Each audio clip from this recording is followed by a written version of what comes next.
Indonesian President Joko Widodo has proposed a $186 billion budget for 2021 with a focus on speeding up economic recovery amid the pandemic and pushing for reforms to boost productivity and competitiveness. He also stressed that Indonesia should use the crisis as an opportunity to reboot its economy and catch up with developed nations. Chandni Vadvani tells us more. Restart, reboot and reset. That's what President Joko Widodo says Indonesia has to do. The COVID-19 pandemic has dealt a blow to economies around the world. But Indonesia should not let the crisis bring about setbacks, said Mr. Widodo. Instead, it should use it as an opportunity to make a big leap forward and catch up with developed countries badly hit by the outbreak.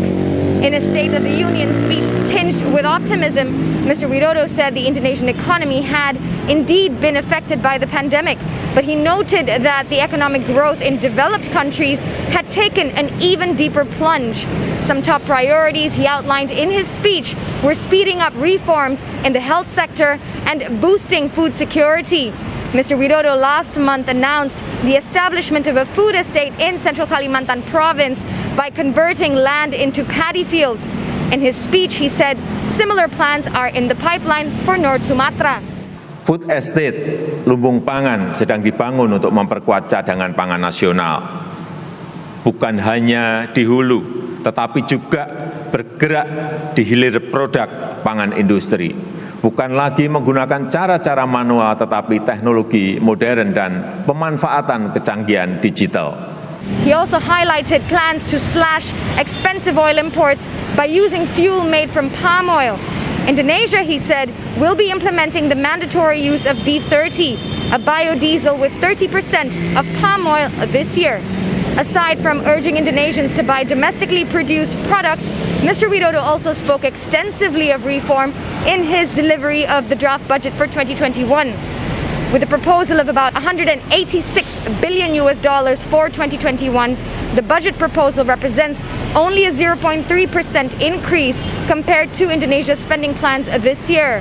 Titled Speeding Up Economic Recovery and Strengthening Reform, sectors like health, education, infrastructure, social protection, and food security, among others, took up bigger pieces of the pie. Economic growth is projected to reach 4.5 to 5.5% next year, supported by a boost in domestic consumption and investment.